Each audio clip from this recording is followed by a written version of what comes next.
혈우병 관련 소식을 좀 더 깊숙이 파고들어 살펴보는 헤모필리아 TV의 헤모인사이드, 그 첫 번째 시간입니다.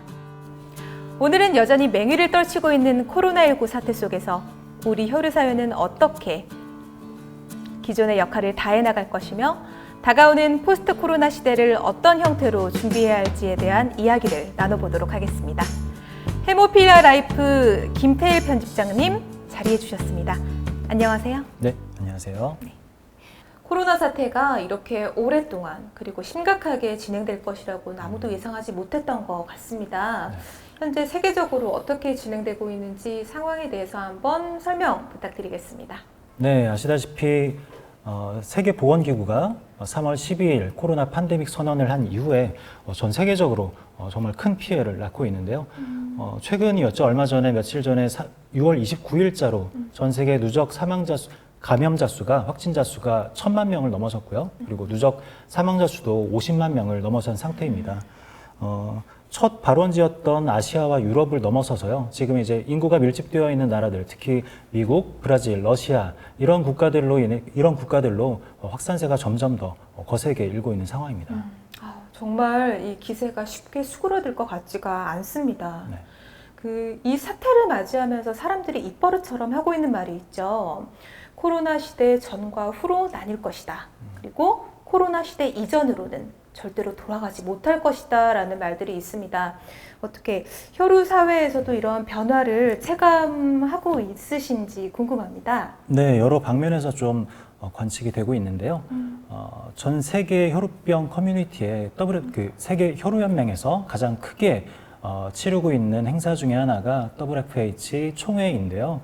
이 총회가 50년 역사를 가진 이 총회가 처음으로 올해 코로나로 인해서 온라인 총회로, 즉 버추얼 서밋으로 전환되는 그런 일이 있었습니다. 지난 6월 달에 진행이 되었는데요. 뿐만 아니라 이 혈우연맹과 어깨를 나란히 하면서 세계 혈전과 지혈 분야의 의사들이 모이는 세계 혈전지혈학회 ISTH도 7월 달에 이 온라인 총회로 전환이 되면서 여러 분야에서 좀 대전환기를 맞고 있는 것으로 보입니다. WFH 가상총회를 마치면서 임원진들이 그런 말을 했어요. 내년에 예정된 행사들에서는 여러 가지 MSK 총회라든지 그런 곳에선 온라인 말고 오프라인으로 직접 현장에서 만나자라고 그렇게 약속을 했는데 이런 것도 코로나 상황에 따라서 좀 지켜봐야 될 것 같습니다. 네. 가상총회에 대해서 말씀해 주셨는데요. 버추얼 서밋이라는 그 단어가 아주 기억에 남습니다. 네. 최초로 전 세계 연자들을 온라인으로 연결해서 실제 학술대회 못지않은 풍부한 내용들을 나누었다고 하더라고요. 혈우사회뿐만이 아니라 사회적으로도 큰 주목을 받았다고 들었습니다. 직접 참여하셨었나요? 네, 저희도 직접 온라인으로 접속을 해서 참여를 했고요. 총 50개 이상의 풍부한 세션이 발표가 되었고 거기에 이제 최신 이슈와 다양한 관점의 연구 성과들이 공유가 되는 자리였습니다. 누적 접속자가 7,000명을 기록했다고 하는데요. 이 7,000명은 오프라인 총회를 가질 때 6,000명 또는 7,000명 정도의 사람이 한 자리에 모였던 것과 비교해도 전혀 이렇게 손색이 없는 그런 많은 참여자들을 기록했습니다. 현장에 있지 않았을 뿐이죠. 이렇게 학술적으로는 실제 총회를 방불케 하는 그런 현장이었습니다. 물론 이제 어려운 영어 단어들이 너무 많이 나오다 보니까 저희들도 다 알아듣지 못하는 좀 그런 어려움은 이제 온라인이나 오프라인이나 똑같이 있었는데요. 오히려 영상이 바로바로 올라오다 보니까요. 반복해서 학습하고 좀 다시 볼 수 있는 그런 장점도 있었습니다. 이게 우리나라 시간으로는 밤 9시부터 새벽 2시까지 진행이 됐어요. 이게 캐나다 몬트리올 현지 시간으로 맞춰서 진행되다 보니까요. 그러다 보니까 조금 피곤하고 또 아쉬운 점도 있었지만요. 재밌었던 건 총회 연자로 나왔던 연사들이 유행어처럼 했던 인사말이 굿모닝, 굿이브닝, 굿 애프터는 이걸 같이 묶어서 인사말로 하는 그런 좀 재밌는 해프닝도 있었죠. 전 세계 각지에 있는 각기 시간이 다른 환자들과 가족들 또 참여자들과 만나다 보니까요. 그런데 이제 실제 총회가 진행이 됐으면 꼭 있었어야 되는 이제 WFH의 회장단 선거라든지 임원진 선거가 온라인으로 하다 보니까 진행되지 못했던 좀 아쉬움은 있었고요. 그리고 기술적으로도 이게 처음 시도되는 것이고 전 세계를 하나의 네트워크로 연결하다 보니까 좀 영상이 매끄럽지 못하고 중간중간 끊기고 또 소리도 안 나오고 또 자막도 생성되지 않는 그런 좀 그 한계가 기술적인 어려움은 있었습니다만 그럼에도 불구하고 이 포스트 코로나 시대를 준비하는 그런 그 하나의 좋은 예로서 첫 스타트를 끊었다고 생각합니다. 네. 그 코로나 시대를 맞이하면서 저희가 그 새롭게 떠오른 신조어가 있죠. 비대면 언택트. 맞습니다. 네. 지난주에 제가 뉴스를 보니까 제약업계에서도 언택트 방식의 활동이 시작됐다고 하던데요. 네, 그 산오피 젠자임사의 엘록테이트 온라인 기자간담회가 그 시작이었는데요. 그 새롭게 출시되는 그 혈우병 8인자 롱액팅 치료제를 기자들 앞에 이제 소개하고 질의응답하는 시간을 온라인으로 가졌던 거죠. 온라인 그 접속해서 화면을 보면서 그 세션을 듣고 질문과 응답을 주고받는 그런 시간이었는데요. 올해 준비됐던 많은 그런 치료제에 대한 세미나 또 심포지엄들이 코로나로 인해서 많이 취소되고 또 연기됐었습니다. 그런데 이런 상황 속에서도 이런 엘렉테이트나 이런 것들은 좀 돌파구를 온라인에서 찾은 것이죠. 저희도 이 사무실에 모여서 기자간담회를 직관했는데요. 좀 농담 좀 섞어서 이 동시에 진행된 그 WFH 가상 총회보다 오히려 더 좋았다.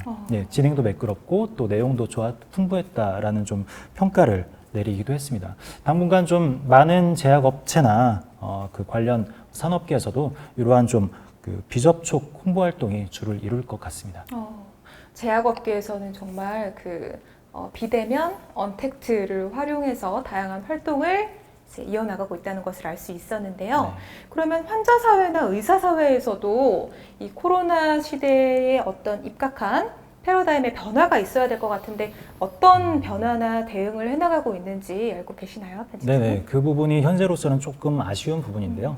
이제 환자 단체 활동이 봄부터 이 코로나 창궐 이후로부터 약간 좀 그 어려움을 겪는 그런 상황입니다. 뭐 당연한 것이 이제 그 만성 질환 환자들이 또 이 면역력이 좀 약할 수 있는 환자와 가족들이 한 자리에 모이는 것은 좀 지양하고 있는 그런 상황이어서 여러 가지 행사나 또 모임들이 취소되고 미루어지고 있는 상황이고요.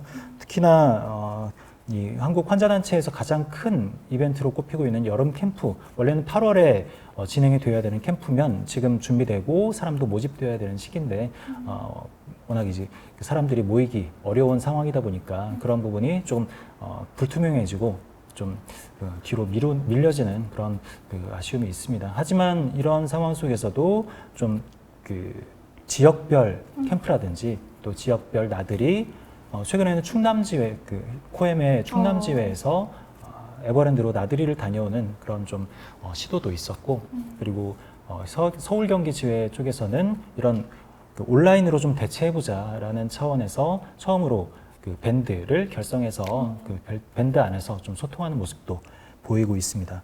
그 한국 혈우 사회 안에서 그 중요한 역할을 차지하고 있는 것 중에 하나가 한국 혈우 재단이죠. 재단의 역할을 조금 더 높여봤으면 좋겠다는 생각이 드는 게요.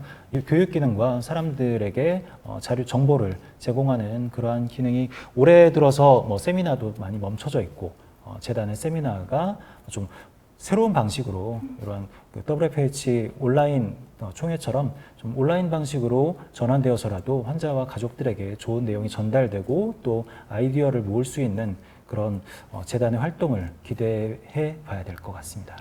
정말 다양한 어떤 활동과 그리고 성과 같은 것들이 이루어지고 있는데 그 혈우병 관련 치료법, 성과 이런 부분들이 계속적으로 업데이트되고 있는 이런 내용들이 커뮤니티에 계속 축적되기보다는 담당하시는 분들, 관계자분들 사이에 정말 원활하게 소통되고 커뮤니케이션 되면서 좀 정책, 법안 같은 것들도 마련될 수 있어야 된다는 생각이 듭니다. 뭔가 이렇게 공유될 수 있는 계기나 이런 것들이 만들어질 필요성이 있지 않을까 하는데요. 사실 그 최신 자료나 이런 업데이트되는 내용들은 인터넷 검색만으로도 충분히 찾아낼 수가 있습니다. 하지만 이런 것들을 우리 현실에 맞게 토론하고 가공해서 좀 적용하도록 노력하는 것은 결국 사람이 모여야 가능한 일이 아닐까 생각이 드는데요. 예를 들면 원격 진료 같은 거가 그 예가 될 수 있겠습니다. 그 과거에도 그 기존에도 산간 벽지에 계시는 분들이나 이런 분들의 만성 질환 치료를 위해서 원격 진료는 시범적으로 도입되기 시작했었죠. 그런데 이 코로나 시대를 맞이하면서 이런 필요성과 니즈가 점점 더 늘어나고 있고, 혈우병 사회에서도 이 만성 질환 혈우병 환자들이 4주에 한 번씩 의무적으로 약을 타기 위해서 반복적으로 병원을 찾고, 또 추가 처방을 위해서 병원을 또 내원해야 되는 그런 사회적인 비용, 또 진료비 이런 것들을 좀 절감할 수 있는 방안이 그 원격 진료가 될 수 있지 않을까라는 아이디어들이 좀 많이 나오고 있습니다. 그랬을 때 좀 더 원활한 또 삶의 질을 높일 수 있는 그런 그 치료 환경을 만들 수 있지 않을까라는 생각이 들고요. 코로나 사태가 분명히 위기인 게 맞습니다. 하지만 이런 위기를 좀 발판 삼아서 혈우 사회도 좀 더 한 발짝 나아갈 수 있는 그런 계기로 삼았으면 좋겠네요. 잘 알겠습니다. 코로나19가 우리 사회를 뒤덮은 지도 벌써 5개월이 넘어가고 있습니다. 이제 2020년도 하반기를 맞이하게 되었는데요. 오늘 김태일 편집장님과 이야기를 나누면서 더 이상 우리 혈우 사회도 숨죽이고 있지만 않고 뭔가 꿈틀대는 움직임이 시작됐다는 것을 알 수 있었습니다. 지금 이 위기는 쉽게 끝나지 않을 것 같습니다. 앞으로도 새로운 바이러스들이 인간 사회를 침투하고 위협할 수 있다는 것을 우리 모두는 알고 있습니다. 새로운 환경에 대비해서 희귀질환 사회가 더 치열하게 고민하고 질환 극복을 위해 신선한 계획을 논의해 나가야만 할 때가 아닌가 싶습니다. 오늘 해모인사이드 그 첫 번째 시간, 포스트 코로나 시대 혈우 사회의 준비는 이란 주제로 김태일 편집장님과 함께 이야기 나눠봤습니다. 편집장님 감사드립니다. 네, 고맙습니다. 저희 해모TV는 다음 시간에 다시 만나 뵙도록 하겠습니다. 지금까지 해모필리아 TV 김도영이었습니다.